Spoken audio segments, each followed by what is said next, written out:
When a clownfish son is taken from him by a diver, he sets off on a journey to rescue him with a blue tank fish with short-term memory loss.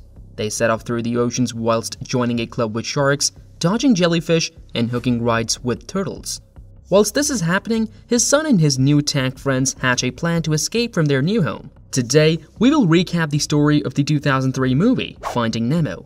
The movie begins with Marlin and Coral, two clownfish living inside a sea anemone on a coral reef. They are excited to be first-time parents and discuss names for their clutch of eggs. Coral likes the name Nemo. While they're hanging out, a barracuda appears and Coral tries to protect the eggs. But the barracuda attacks her. Marlin tries to fight back, but is knocked out. When Marlin wakes up, he finds that Coral and the eggs are gone, except for one surviving egg with a scratch on its right side. Marlin decides to name the egg Nemo and vows to protect it. Marlin raises Nemo in a safe anemone in the reef. On Nemo's first day of school, Marlin helps him get ready, but he's overprotective and doubts Nemo's abilities. Marlin takes Nemo to school, where he meets Mr. Ray, the teacher. They go on a field trip to the drop-off, but Marlin panics and follows them. Nemo gets bored and swims to the edge of the reef with some classmates. He sees a boat in the distance and decides to touch it, but a diver traps him in a bag. Marlin tries to rescue Nemo but is disoriented by another diver taking a picture. The boat leaves with Nemo in a cooler and the diver accidentally drops his mask in the water. Marlin chases after the boat but he loses track of it. He begs passing fish for help until he meets a forgetful regal tang named Dory. She leads him in the direction of the boat, but she forgets what they are doing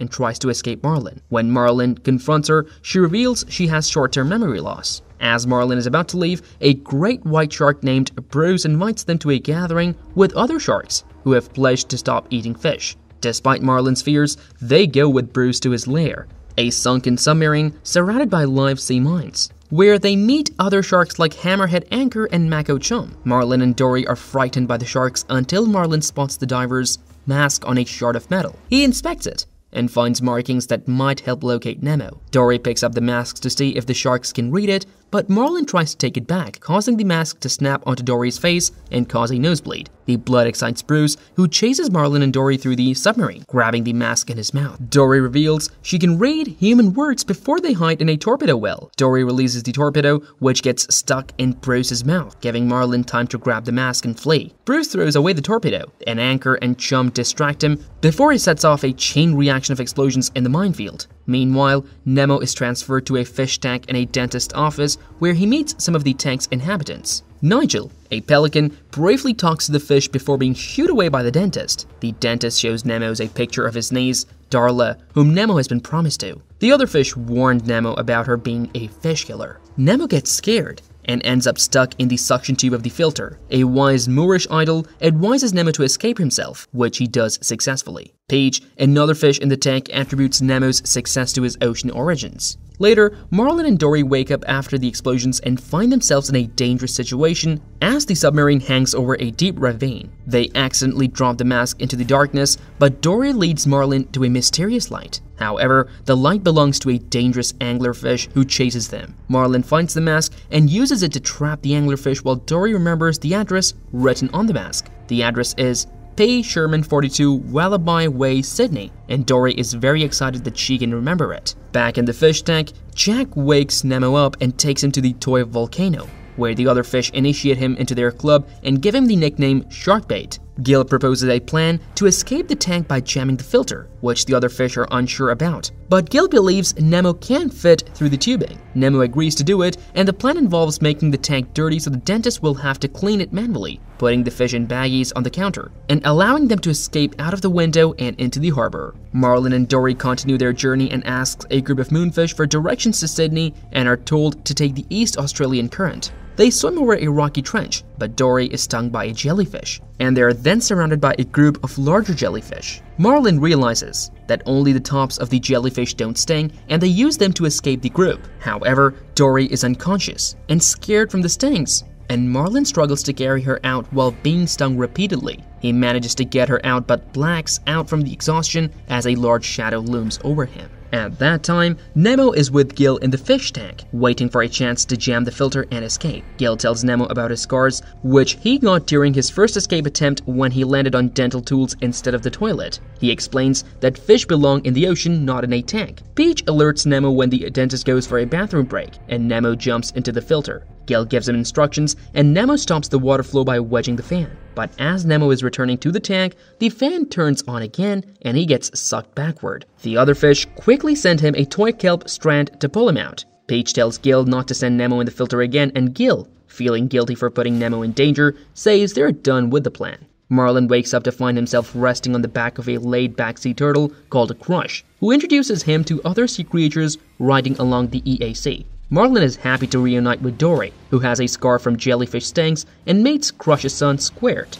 While playing with the other sea turtles, Squirt accidentally gets propelled outside the current, but is able to swim back, showing Marlin that even young turtles can survive in the ocean. The hatchlings ask Marlin to tell them the rest of his story about Nemo's abduction, which he reluctantly does. The story gets passed on from one sea creature to another until it reaches Nigel the pelican, who flies off to the dentist's office where Nemo is. Nigel tells Nemo the story of Marlin's journey, impressing Nemo. Nemo then successfully attempts the filter escape again, invigorated by his father's bravery. Marlin and Dory follow Crush and Squirt's instructions to exit the EAC and continue their journey to Sydney. However, they get lost, and Dory decides to ask a distant fish for directions, which turns out to be a minke whale. Despite Marlin's initial fear, Dory speaks whale and asks for help. A whale approaches from behind and pulls them into its mouth. In the fish tank, the absence of a filter for a couple of days has caused algae to cover every surface. The dentist plans to clean the tank before Darla's arrival the next day. Nemo looks out the window, hoping to see his father waiting for him at the harbor. Marlin and Dory find themselves safe in the mouth of the whale, but Marlin is desperate to break free and find his son. He yells at Dory for claiming to have spoken whale, feeling hopeless and frustrated. However, the whale starts to emit a call, and the water begins to drain from its mouth. The whale then pushes Marlin and Dory to the back of its throat, but Marlin refuses to let go until Dory assures him that everything will be okay. They are shot out of the whale's blowhole and land in Sydney Harbor.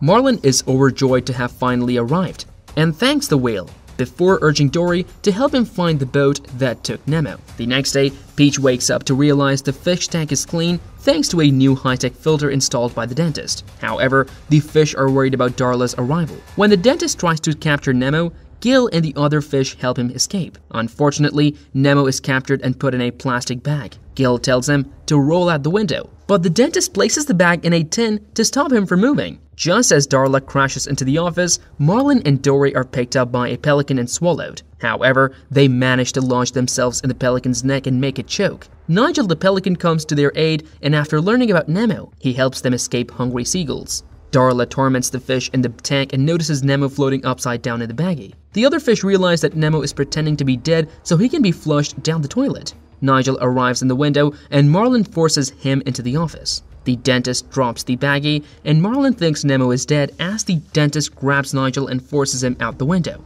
Darla shakes the baggie, and Gil lands on her head and drops Nemo's bag on a table of tools, breaking it. Gil flips Nemo into the sink and down the drain using a magnifying scope as a catapult, telling the others not to worry, because all drains lead to the ocean. Nemo ends up in the water treatment filtration and travels through a series of piping out of the harbor. Nigel releases Marlin and Dory into the water, and Marlin swims away from Dory, who asks them to stay because her memory is better when he's around. Nemo comes out of a pipe and calls for his dad, then finds Dory, who is confused and cannot remember who she's lost. Nemo offers to help Dory search, and they come across a pipe that triggers Dory's memory. She remembers everything and hugs Nemo tightly, then leads him to where Marlin went. They find Marlin in a school of fish, but then the school gets caught in a net from a fishing boat. Nemo swims in and instructs the fish to swim down, and with Marlin's help, they all work together to break free from the net. Marlin thinks Nemo has died, but Nemo wakes up and Marlin tells him that sea turtles live for a very long time. Marlin and Nemo reconcile and return to their reef home. Marlin is more positive and confident in his son's abilities,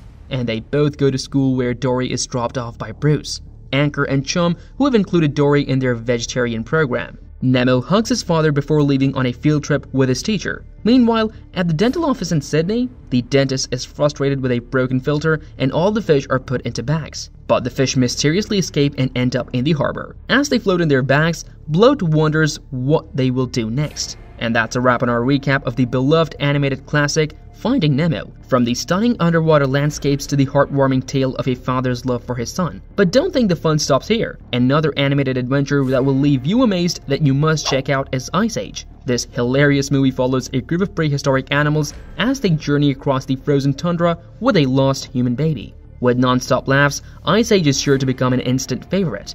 So click this video and I'll see you there.